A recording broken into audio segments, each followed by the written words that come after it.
Hello and welcome to the second episode of the Brussels Signal podcast. I'm very happy that today I can introduce particularly our European listeners to Doomberg. And as you can see, I'm not only talking to a green chicken, I'm talking to kind of an oxymoron here because they are neither chicken when it comes to put their finger where it hurts, nor are they green when it comes to their experience in the energy and commodities sector.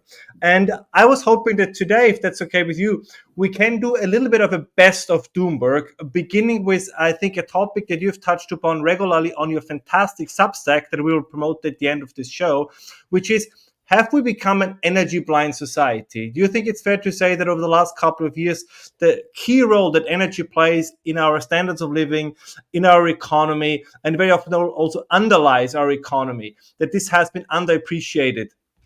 I would say yes. So before I answer, I would like to thank you for the very kind invitation to come on your show and congratulate you on the launch. And also to say how much I appreciate your work and also appreciate how active of a subscriber you are, always participating in the comments. And so it's great to be here. Always have time to chat with you, Ralph. To your question, I believe that we were energy blind, but I think a sort of a movement of thought leaders and online thinkers is beginning to change the tide. And I think actually COP28 marked what we would call peak ESG. And I think with Germany perhaps as the negative example for the rest of the world to learn from, political leaders around the world are beginning to reconcile with physics once again, which was always inevitable and just a matter of time. And we are starting to see a walk back from the brink of insanity. Not everywhere, and in some cases that walk back is rather slow, and in other cases people insist on running into the brick wall at full speed. But overall, integrated across global politics, I think we have seen peak ESG, which of course would coincide with peak energy blindness because they are literally just two sides of the same coin. One of the things that you have been written extensively in the recent past is natural gas. And it seems that natural gas as a commodity is becoming much more popular and much more important. Do you think it is fair to say that there actually has been an energy revolution in the last 15 years? And that was the shale revolution in the United States. Because one of the things that Germany promised the world was that you can have an energy revolution that will create abundant and cheap energy via renewables. And then you had kind of the counter promise, which was the shale revolution, that seems to me has actually much more delivered than the German version. Do you think that maybe for political reasons, but also for a lack of attention, that we, just as with the energy blindness, we have not fully appreciated the effect of the shale revolution and what can be drawn from it in the future? The shale revolution is truly one of the most amazing technological developments of our time. I was just going through the numbers this morning because I'm preparing for a podcast with our friend Grant Williams under the This Week in Doom brand. And just with natural gas alone in the United States, the country has added 18 exajoules of primary energy, which is more than Saudi Arabia's total oil production, just since the beginning of the shale revolution in the late 2000s. This is a stupendous number. The US today produces something like 108 to 110 billion cubic feet of natural gas per day, most of it consumed domestically. Exports to Mexico via pipeline and exports via LNG is maybe 15 or 20% of that total. The rest is consumed internally. And today, you can buy a million BTUs of natural gas for less than $2. A small Diet Coke at McDonald's costs more. And the US has added a Saudi Arabia's worth of energy at the energy equivalent price of a little over $10 a barrel of oil. And this is the big missing link as to the US's economic resilience. This is why, even though interest rates were raised from 0 to 5%, the country has not slipped into a recession. This is why we're seeing a boom in manufacturing construction in the US. The cheapest, largest hydrocarbon molecule in the world is abundant natural gas in the United States, which is an enormous tailwind for economic productivity, especially considering the country, unlike most petrostates, actually has sophisticated downstream manufacturing that can take advantage of this abundance. In addition to that, the U.S. has added another full Saudi Arabia and then some in crude oil production and in liquids production, to the point where I saw Javier Blas was out with a tweet this morning. U.S. and Canada produce together 25% of the world's oil, which is amazing when you consider the nature of the politicians currently in charge of Canada and the U.S. And this is occurring with offshore drilling bans all along the Pacific Ocean, offshore drilling bans along the East Coast and around Florida. We are doing this with a hand and a half tied behind our back. It's really amazing. These are political decisions that could be wiped away in a true crisis, which is why, of course, we think cheap oil is nonsense. But the shale revolution in the U.S. has added about 2.5 Saudi Arabias to the global energy mix in 15 years. Just staggering, totally underappreciated, mostly misunderstood, and truly makes a mockery of John Kerry and Joe Biden's climate agenda. We joked when John Kerry announced that he would be leaving his post that under his watch, the U.S. generated new records in natural gas production, crude oil production, liquids production, and refinery runs. But other than that, we've done our part to save the planet. Yeah.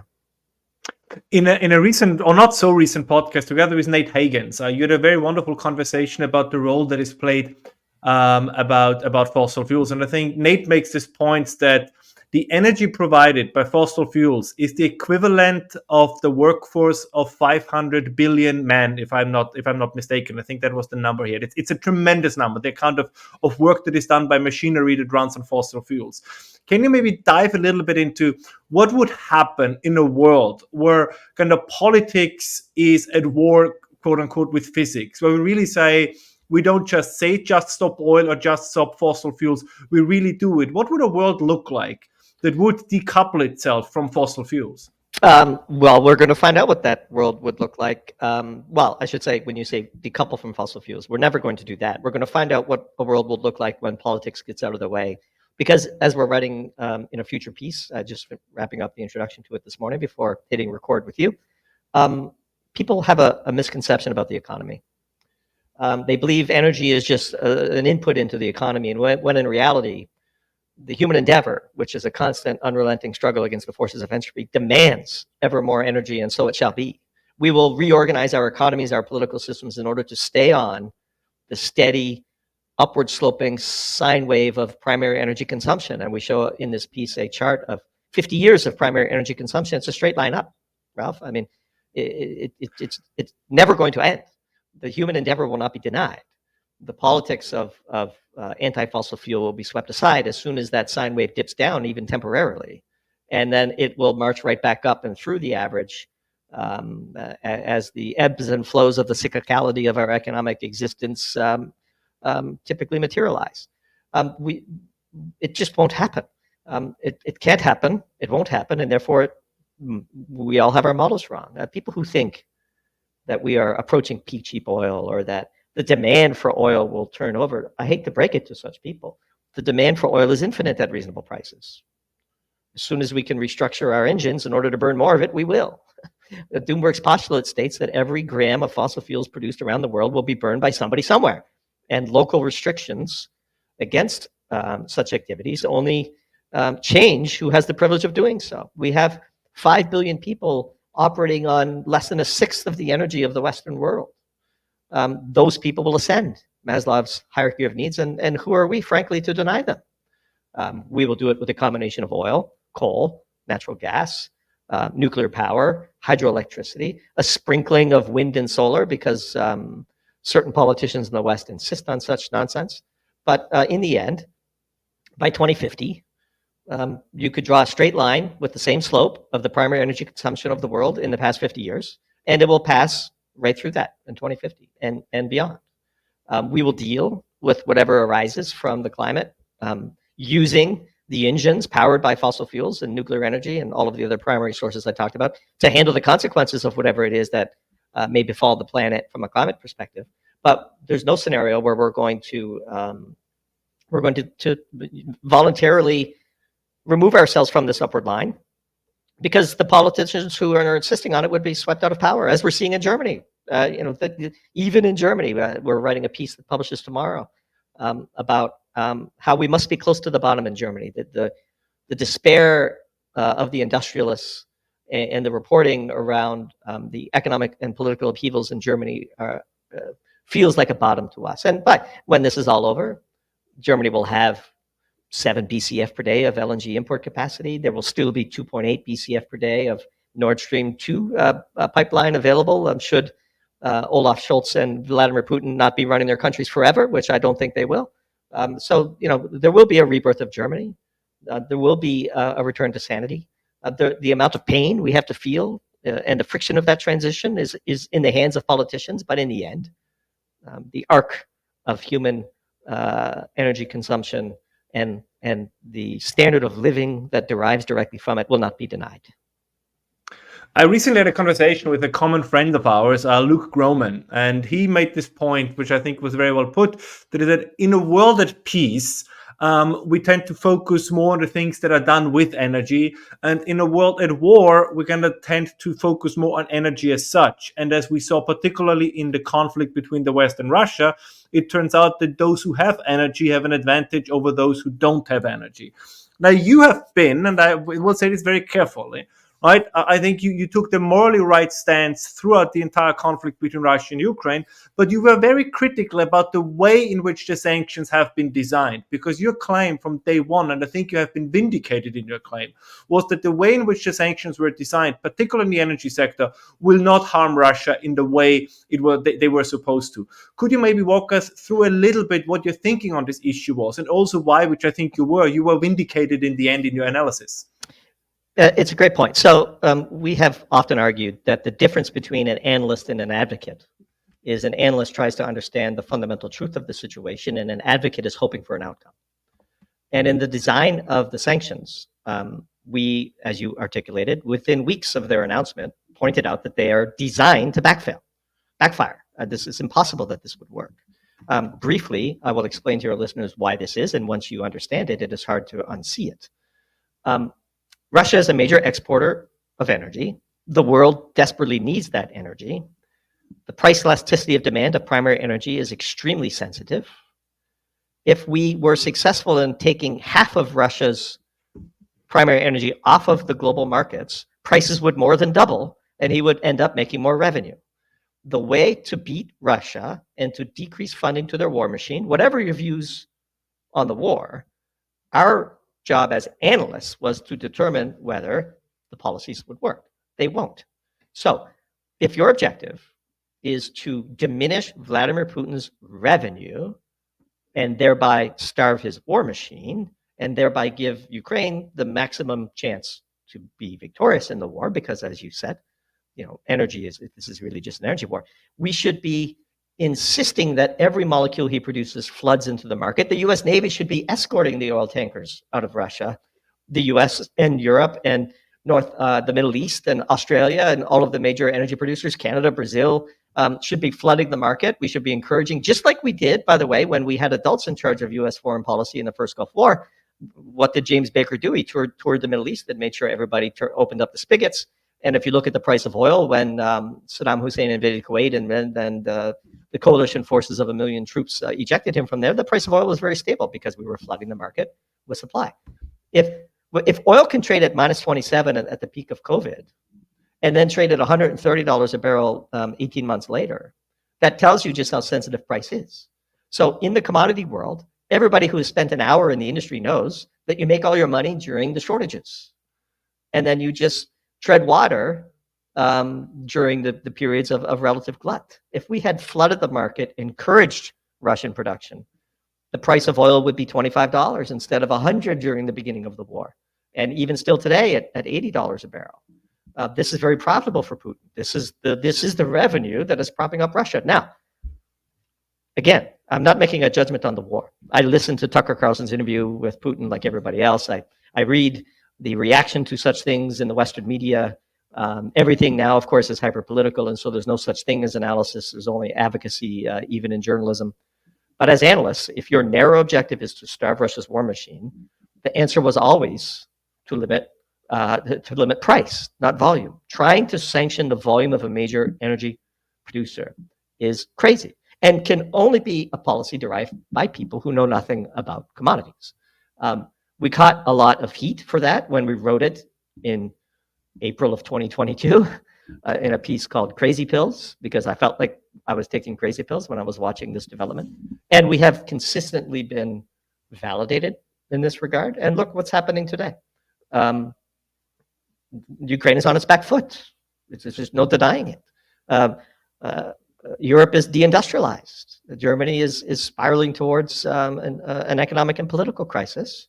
And Putin is as strong as he's ever been. This is not advocacy on my part, but this is not the outcome we're hoping for. This is just pure analysis. And to deny the facts on the board and to bury your head in the sand and hope that your political leaders know what they're doing is truly amazing to watch. You know, this is a unique time in our lives where people who have expertise pointing out the realities on the ground get shouted down because they go against what people want to happen.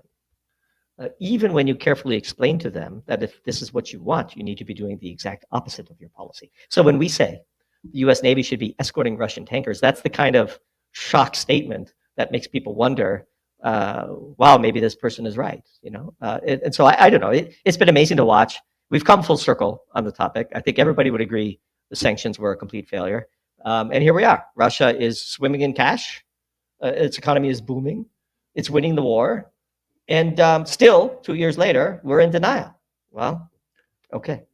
There's something, because you have been written and talking about an issue, and I've kind of touched upon this in every one of our conversations, but I find it so important that I want to touch upon this again, because some commentators, whom, to be very clear, full disclosure, commentators whom I generally like Peter Zeihan, he made the argument early after the outbreak of the war that without Western capital, without Western know-how, I think he said that basically the entire Russian energy industry is a chewing gum and duct tape that holds it together. And without the West, this whole thing will implode very quickly.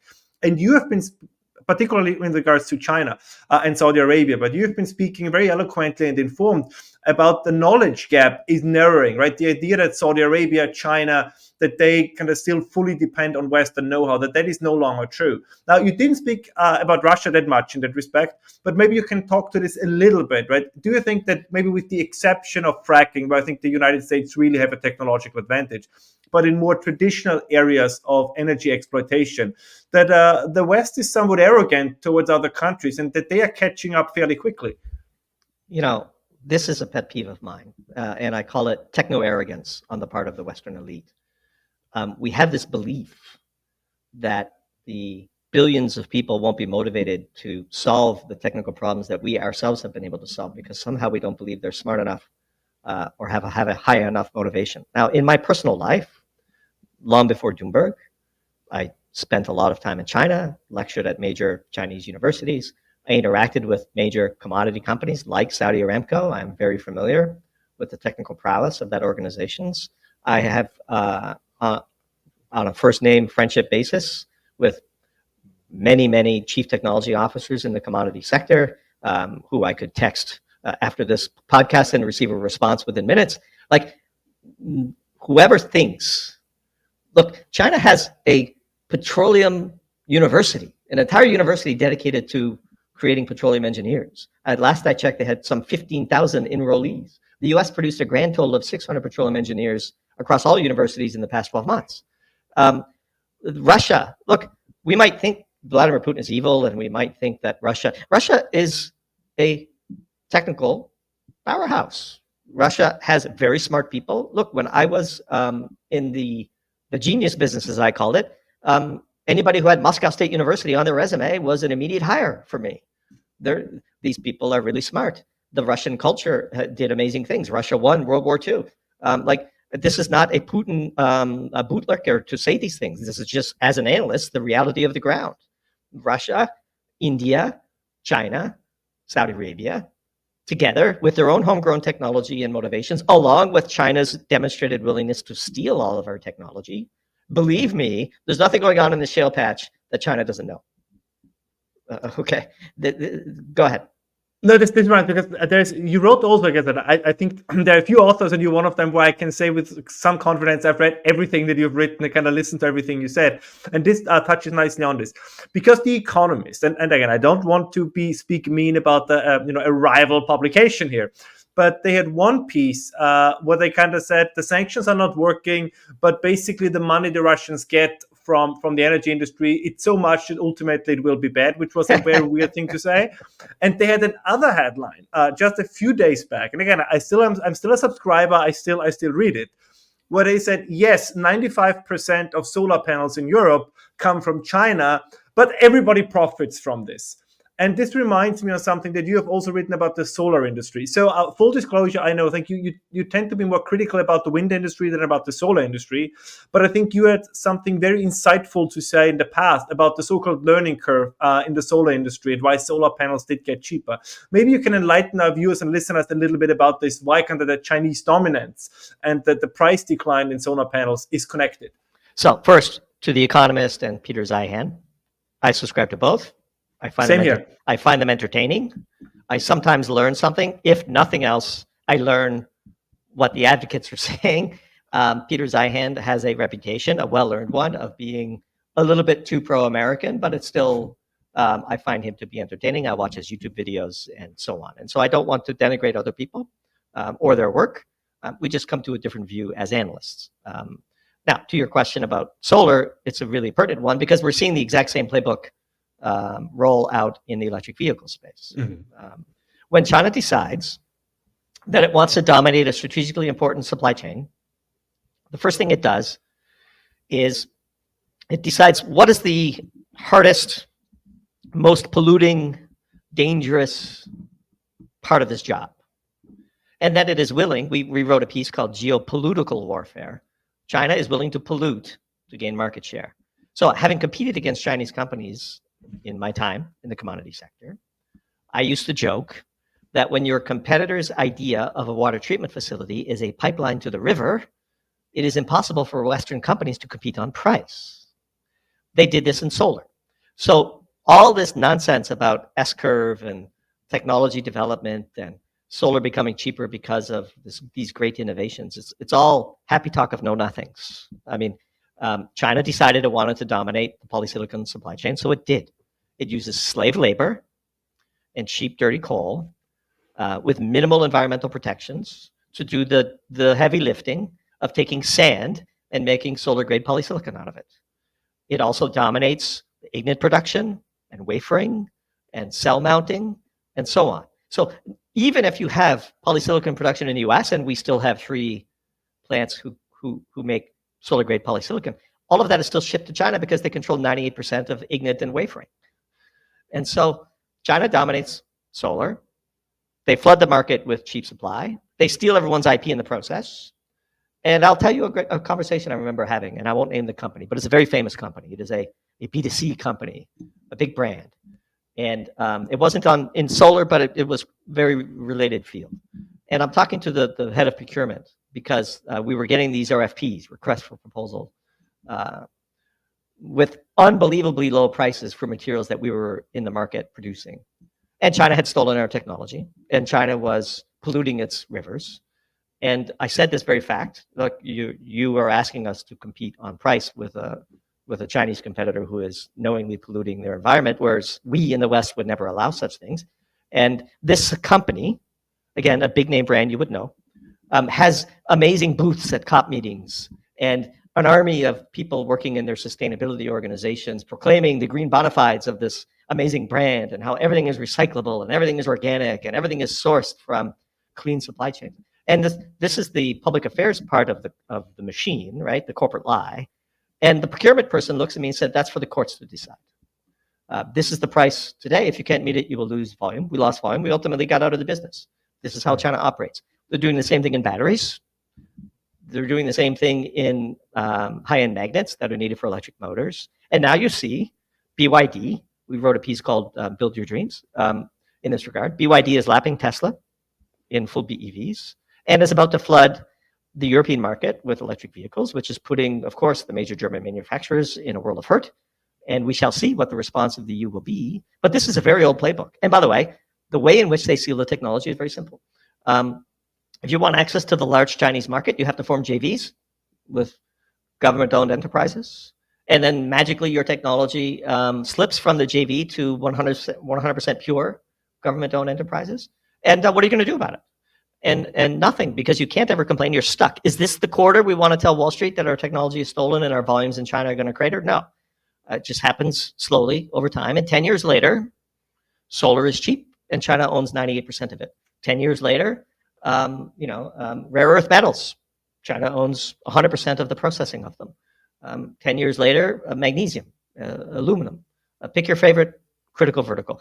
In the minds of the Chinese Communist Party, such dominance is like protection against US aggression, as it takes back Hong Kong and has eyes on Taiwan. They're doing the same thing right now in semiconductors, a massive move in semiconductors, which we can talk about. But they're the most, the nearest term example of this phenomenon will be felt by the European auto manufacturers as cheap Chinese EVs that are built with very high quality, one must admit, because they have stolen. Look, if you have 80 years of auto development in GM and Toyota and Volkswagen and BMW, and then China just gets to cherry pick the best of all of those technologies for free and not have to pay the development costs, of course they're going to end up dominating the industry. So solar is just one example in a very long line of economic terrorism. I don't think it's an exaggeration to say that China has decided that it is willing to pollute, to cheat, to steal, and we all just sit around and pretend like it's not going on. Or even worse, I would argue, in many cases, we're welcoming it. At least, if we take the Economist headline, I was going to say everybody benefits from it. So there seems to me, as you say, we see with these countries, whether it is Russia, whether it is China, right, that whatever one thinks about their politics domestically, internationally, they seem to have a resemblance of a strategy, at least in some areas. Not everything is well in China, not everything is well in Russia. But of course, you mentioned it before, if you look to Europe, Germany in particular, right, not everything is well in Brussels and Berlin either. But this is also an argument, I think, that you have discussed with others, both in your Substack and on recent podcasts, is the fear of the domestic, quote-unquote, green lobby still so strong that we rather have, for example, 95% of rare metals refining in China before doing it at home, or having any kind of energy intensive, like polysilicon production in China, and pretend it is okay, because we know if we would like to do it in Europe, if we would like to do it in China, the resistance from the environmental groups would be so strong that we try to kind of turn a bad situation, or pretend that a bad situation, or as you described it, a kind of form of economic terrorism, is actually something beneficial. So this is a fascinating question and brings us full circle to the energy equation. So because Europe produces none of its own energy, the European Union, forgetting Norway and the UK, which coincidentally are not in the European Union, the European Union produces less than 2% of the world's fossil fuels, and a fraction of its oil, a fraction of its natural gas, a little bit more of its coal because of Germany and so on.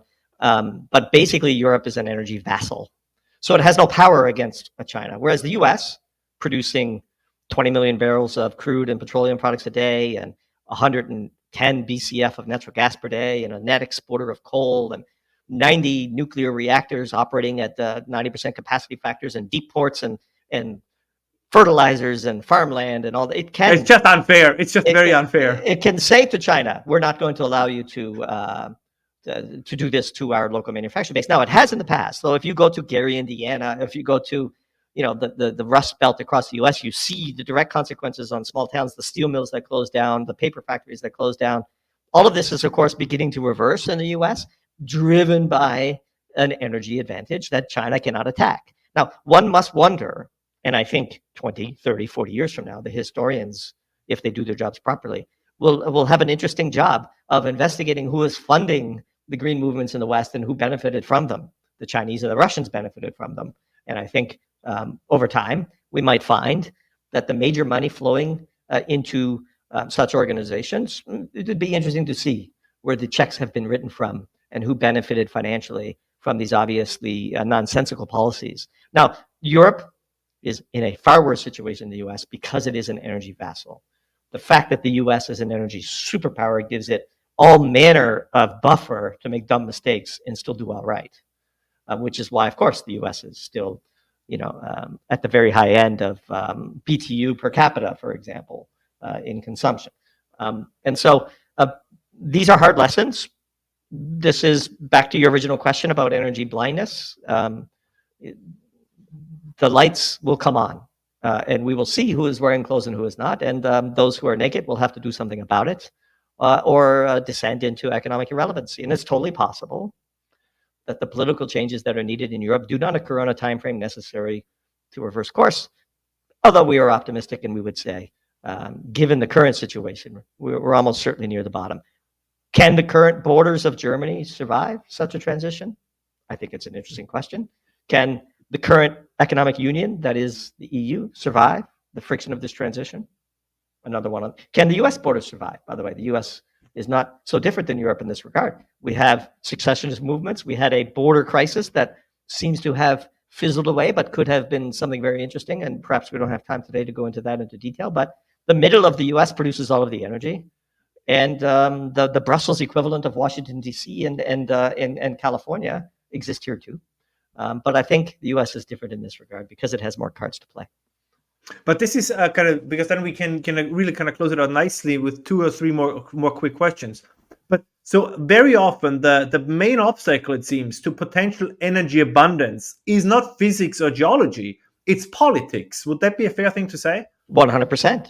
Of course, yes. I mean, there's a fracking ban in Germany. It just voluntarily shut off 22 gigawatts of nuclear power in the span of 15 years.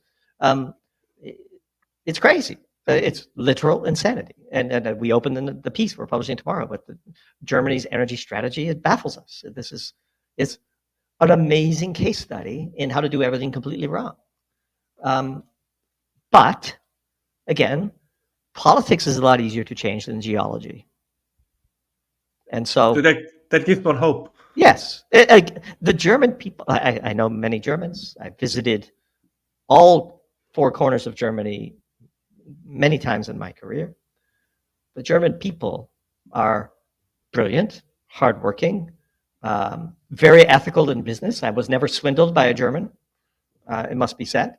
I remember visiting Ludwigshafen and asking a passerby for directions, and they were prescribing the way in which I needed to go in very fine detail down to the meter. Walk in this direction 115 meters and turn left. This is classic Germany, of course, right?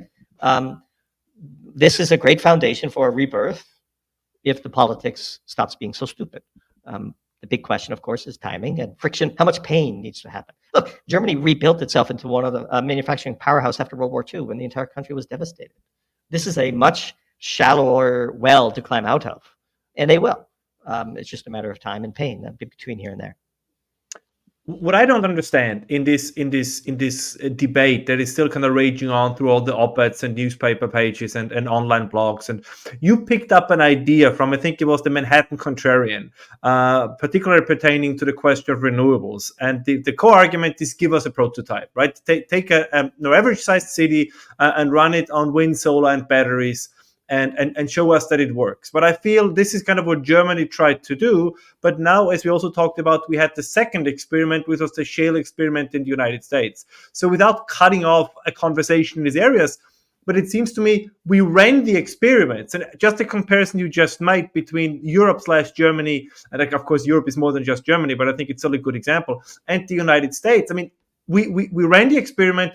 We know which one works, we know which one doesn't, and yet the conversation is still grinding on as if these two things did not happen. Even in the UK, right, you still have this idea, to quote Boris Johnson, that they're going to be the Saudi Arabia of wind, when they could be the quote-unquote small Saudi Arabia of gas. So this is still going on. The hydrogen economy is still something that is now, I think that's the new big thing. I mean, you were spot on with a heat pump becoming the word of the year in 2023. It seems that hydrogen is probably going to be the word of 2024. What I don't understand is, why can't we just openly say, you know what, there is a possible energy transition, move away from coal, move to gas, move to nuclear, and then see what happens. But the idea to move from nuclear and coal to wind and solar, I think the evidence is in that this is not going to work. Or am I missing something? Are batteries, is that going to be the new big thing, and I'm just don't know enough about it? So I think the challenge is Germany and the US are not controlled scientific experiments in the way that what Manhattan Contrarian outlined, because then there's always alternative explanations and cop-outs and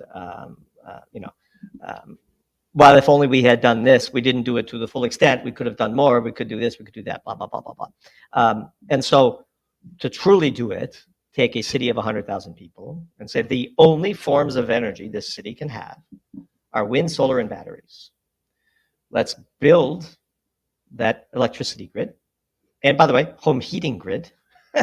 And we don't need to pick Alaska. We'll pick, maybe somewhere in Appalachia, in Pennsylvania, in rural New York, somewhere where it has a winter, but it's not a deep winter.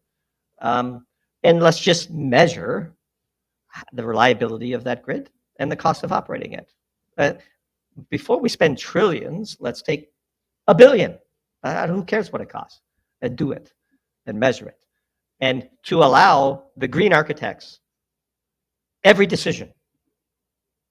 You have full control. Here's $1 billion or whatever it costs. Create your utopia and let's run it and see what happens. We know what would happen.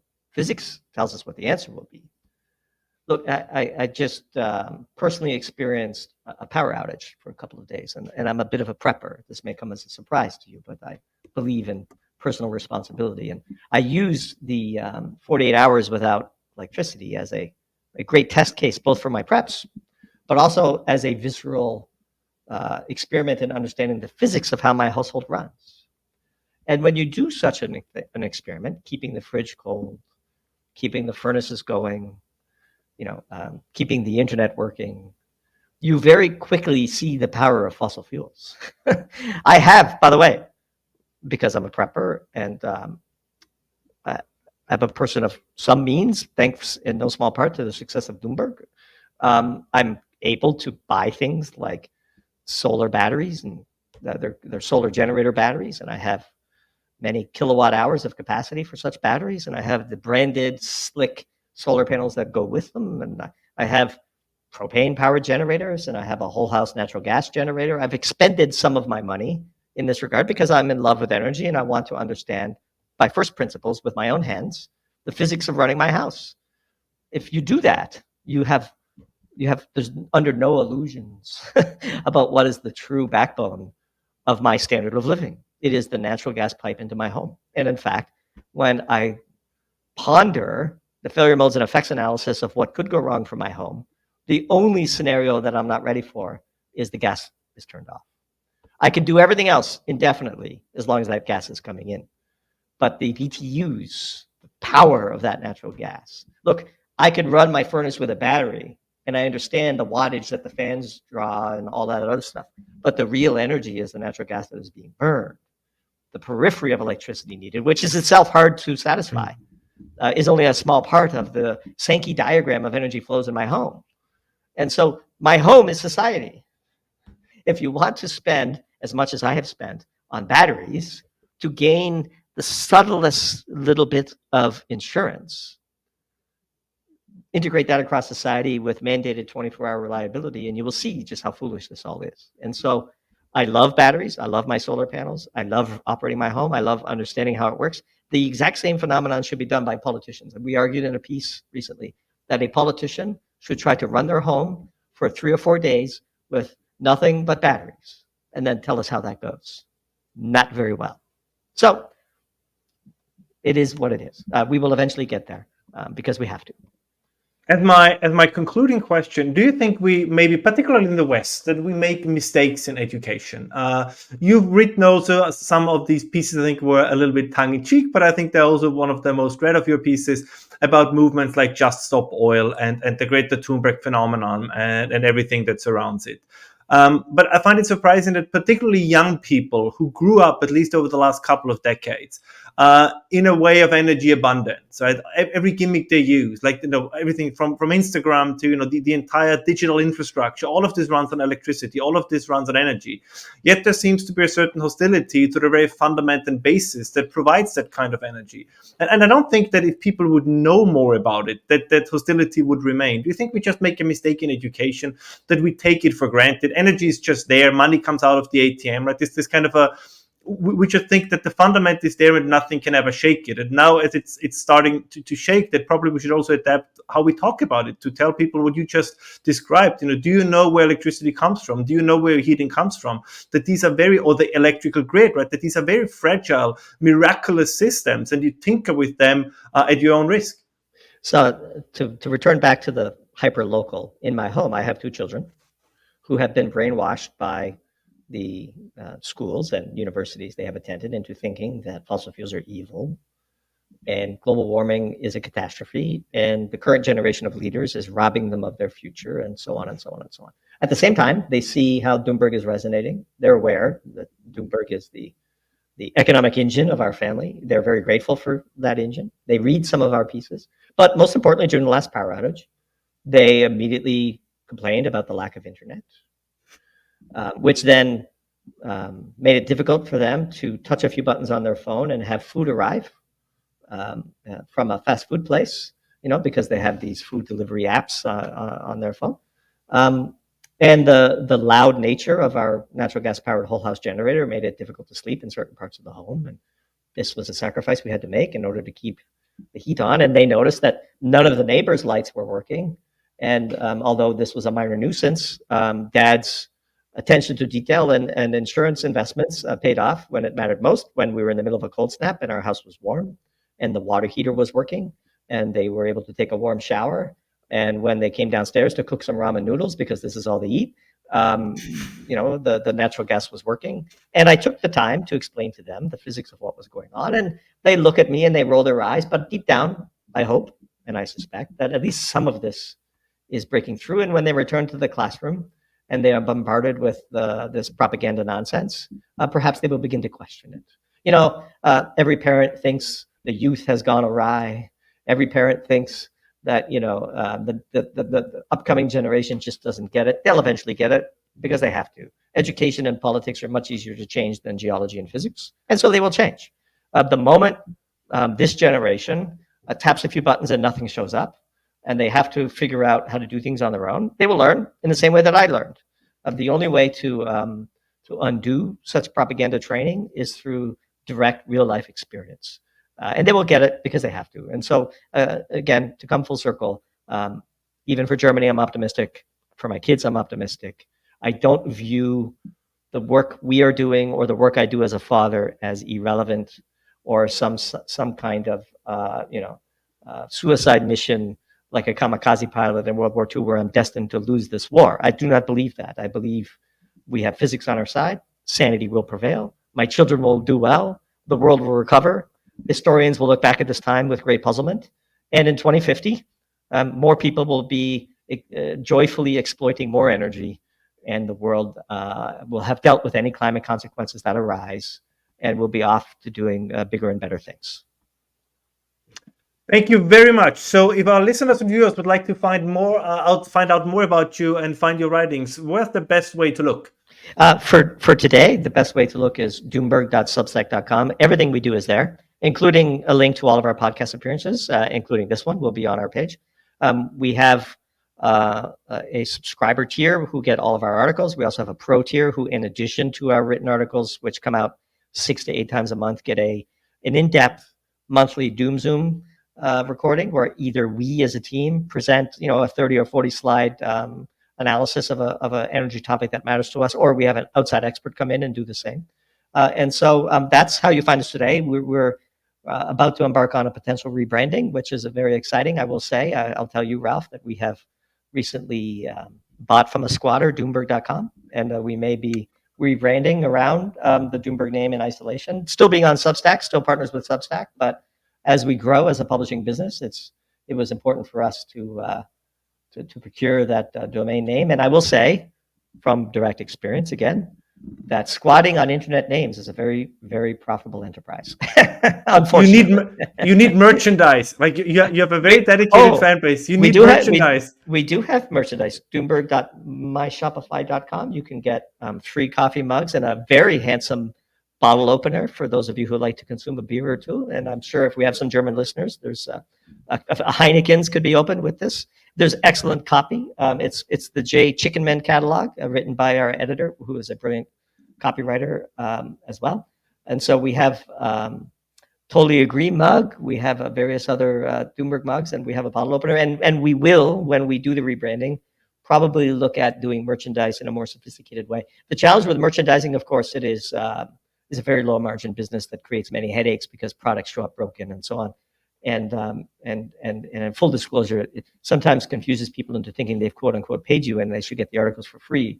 And so the articles are the main product, and the merchandising is sort of self-funded branding. That makes sense. All right. Thank you so much for your time. And I hope we can have the opportunity to talk again soon. Awesome, Ralph, and congratulations. Looking forward to the next time, of course. Thank you. Thank you so much.